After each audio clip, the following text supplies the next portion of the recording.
Good evening mga boss. Inyong likod, Daddy Chard. Okay, dumating na ating package mula sa China. Sa China po talaga siya nanggaling from Shopee pero overseas ang kanyang delivery. Buksan na natin ito OSEC. Yan, S60 na action cam para sa ating pag-vlog. Yan. Siyempre, hindi na tayo masyado nagta-travel sa iba't-ibang lugar.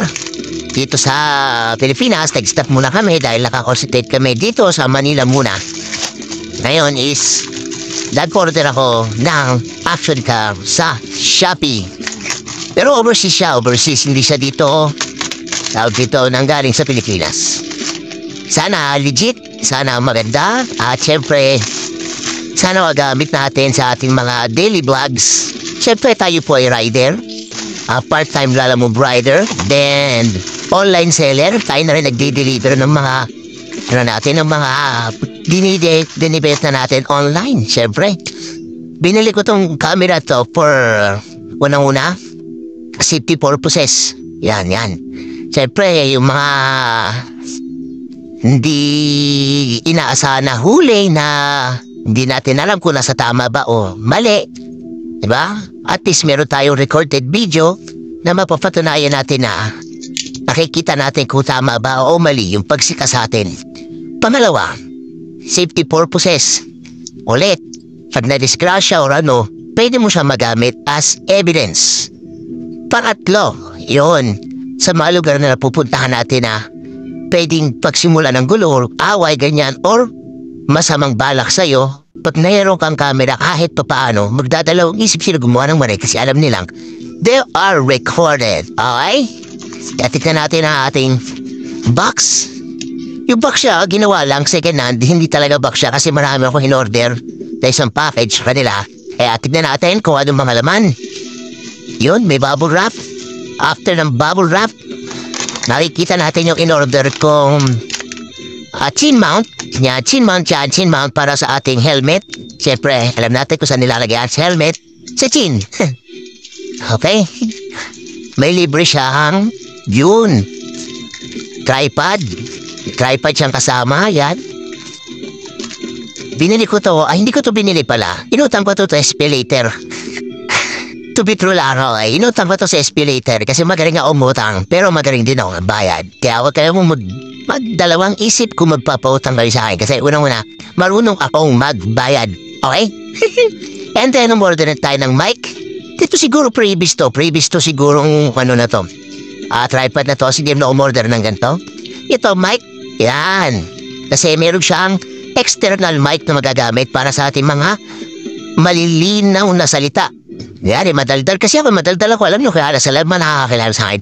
Madaldal ako sobra. Kaya ito, magagamit natin ito. Lalagay atin sa loob ng pagpasensyo na haring ko kung medyo madumi. And then, ito siguro yung libreng sabon. No. Hindi ito sabon. Ito ay battery. Yan, hindi siya libre kasi binayaran ko siya. Yan, 2 battery. And then yung ating charger.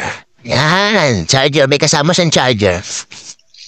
2 battery na yon, spare, and then the charger. Ito na po yung ating OSEC. Yan, kita-kita nyo na po ang ating OSEC. Yun yun. Yan po siya. Action camera. XS60TR. Yan. Kaya ito napili kong bilhin. Wala na po laman ng ating box. Wala na. Building na natin. In short, it's tapon. Pero naalala ko, 2 yung binili kong in-order kong chin mount. Pero bakit isa lang ito? Patay ako kay bayaw. Patay talaga. Ito na yung ating OSEC camera. Ayan. Tignan natin kung anong laman ng mga niya, kung ano kasama. Yun. Nakita kasi natin yung review na ito. Marami nang gumagamit na ito na mga beginner like me. Na maganda ang kuha. May video stabilization. Tapos hanggang 4K ang kanyang shot. Sa budget friendly na camera. Pasok na siya. Yan. Ikot ko muna kayo. Okay na, buksan na natin. Excited na ako eh. Kanina pa to umaga dumating pero nasa labas ako dahil ako namimili ng aking online. Ayan. Sa mga umu-order sa akin online kung ano-ano is thank you sa inyong patuloy na pagsuporta. Hindi lang ako yung sinusuportahan kundi buong pamilya. Okay, thank you. And then, ito na po yung camera niya. Ito yung pinaka-action cam niya. Yan. Ayun, ang ganda. Nasa loob na siya ng kanyang waterproof na case. Meron po siyang meron siyang front display. Yan, para sa cam. Pwede mo siyang makita dito. Pag gusto mo ng parang naglalakad ka, vlogging, yan. Tapos meron din siyang back display. Kaya mainam na gusto ko sa kanya. Yan. Nakakabit na siya sa kanyang waterproof case. Yan. Tignan natin yung mga kasama niya pa, ha? Lagay muna natin siya dito para masaya. Andito yung mga kasama, ang dami pa. Ang dami. Grabe. Pakinggan nyo lang ang aking sounds. Ayan, yung kanyang mount. Hindi ko alam kung ano tawag dito. Case, mount, or okay? Looking good. Kasama na sa kanyang package. Yan.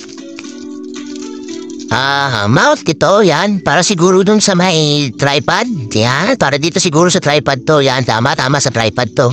Kasi may screw siya sa ilalim, tapos lagayan dito ng camera sa ibabaw. Okay, well, thank you. And siguro helmet mount to. Yan, kung saan may kakabit, kasi meron siyang padikit sa ibabaw. Okay? Para i-slide mo lang yung ilalim ng camera ito. Yan na, yan. I-slide mo siya doon, sasok na siya. Pak! Ba? Yan. Tapos, syempre ang kanya, Type-C na charger para sa camera. Kasi may sarili siyang battery na nakasama na, included na dun sa package. Pwede siyang hiwalay na bilhin na isang battery lang at itong nakabox lang. Pwede nyo siya bilhin na ganyan lang. Pwede rin naman na humiwalay ka ng bumili ka ng chin mount na extra battery with charger, di ba? Para kasi pag mga long ride, kasi mahilig ako mag-long ride. Diba? Kitang-kita nyo naman, baka takbo ako, ganyan malayuan. Para tuloy-tuloy yung kuha ako, continue shot, diba? Hindi tayo mabibitin. Ito yung mount niya para sa motor. Yan. Doon sa may handlebar, pwede rin sa bike. Ayan, kasi may butas siya eh. I-score mo lang to doon. And then, ready to go na ang ating camera. Okay? With kanyang remote. Siyempre, on and off. Siyempre, yung kanyang pag-on and off, pagka hindi mo kailangan kumuha, off mo para tipid din sa battery, tas on mo, pag may gusto mo punan na part na nasa nadaanan mo, di ba? Meron kong i-strap mo lang siya dito, may strap po yung kasama, para mabilis lang, di ba? Hindi na pipindutin mo pa yung baba mo. Then another, mount na naman, ewan ko para saan to, pero goods. Magagamit natin yan. And then, tie wire. Ano to? Di ko alam. Kalimutan mo tawag. Tsaka yung kanyang, may pandikit to. Siguro kung saan mo didikit, pwede. Diba? And then, another na naman na mount. Extra mount. Para dun sa ilalim ng ganon, para pag medyo na lost thread na. And then, ang kanyang pamalit na lens sa likod ng camera. Dito po yan. Yan. Kasi siyempre di natin maiwasan balang araw lalabo-labo. At least meron kang spare. Napakabait talaga ni Osek. Napakamura lang po na ito. Ayan. Another na naman na pang screw sa baba. Almost na tayo sa ating mga strap. Siguro ito strap sa camera. Pwede mo ilagay dito. Then sa pangalan na ito. Sa remote. Yun, sa remote pwede siya. And another mount na naman. Yan. Di na naubusan ng mount. Kaya napakadami niyang freebies. Lahat siya kasama na ready to go na. Plug and play na ng SD card. Di ako umorder kasi may SD card naman ako na 64GB na ikakabit ko dito. At least meron na tayong magagamit. Transfer na lang sa phone or sa laptop. Every time na kukuha tayo ng shots. Siyempre, di ba? And then, ang kanyang manual. Yan. Yan yung niya. User's manual. Ang kagandahan dito kahit dahil siya sa China is English na siya ang language niya. Yan. Kompleto na dyan, no? Mas madaling maiintindihan. Goods na goods. Okay?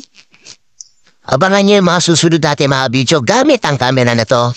Mga boss, siyempre testingin natin kung gumagana yung pinaka-camera. Kasi sabi ng Shopee, pag may problema, pwedeng balik. Siyempre, di ba? Kailangan testingin din natin kung gumagana. Let's check the camera.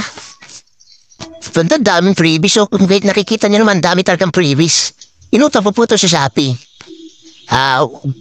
Tinaon ko lang na 4-4. Yan. Para may halos 500 na discount. Paamura lang ito mga boss kung mag-start kayo ng vlogging. Start na motovlog or kahit na hindi motovlog or your adventure everyday. Bakunan nyo as memory. Pwede to. Diba? Yan. Start natin. On natin. Hindi ko alam kung saan dito.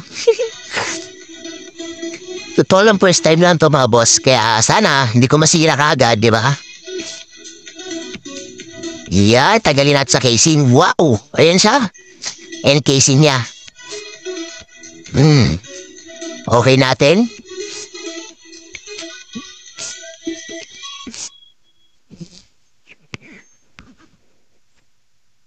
Ang tanong, may battery ba?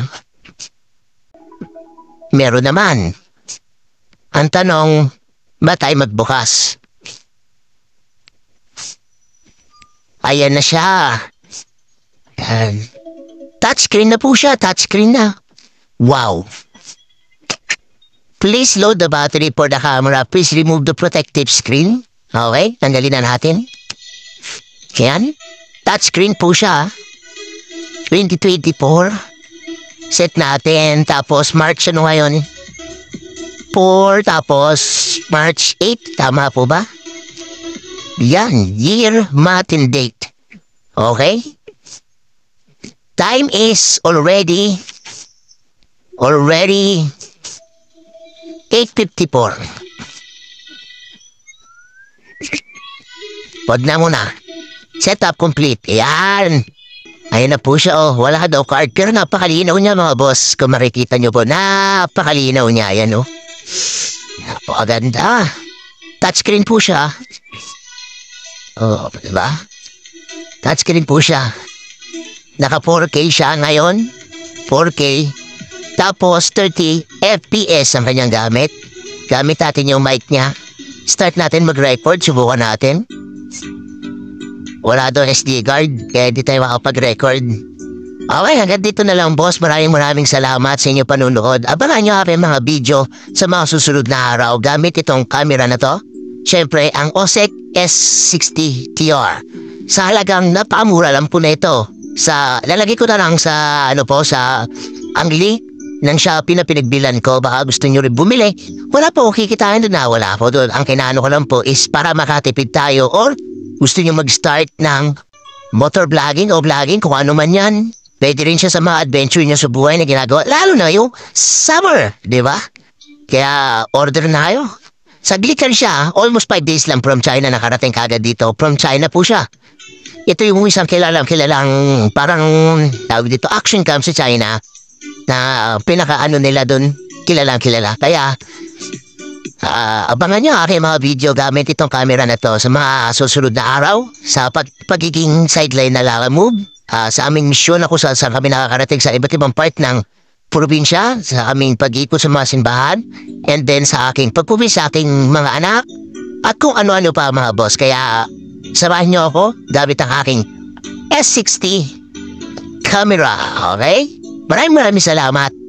Agad dito na lang. Goodbye. God bless you all. Goodbye mga boss.